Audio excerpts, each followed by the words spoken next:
என்னடா நடக்குதுங்க? நம்ம வாய் வேற சும்மா இருக்காரா சாமி? இடம் சரியில்லை, கிளம்பிட வேண்டியதான்.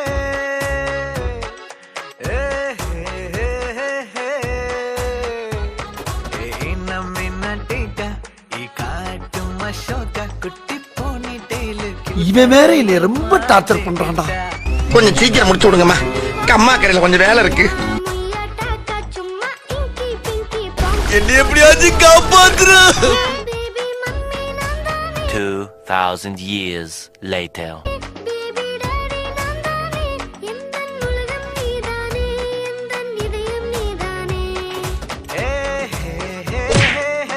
போங்கடா போங்கடா, போய் வேலையில பாருங்கடா.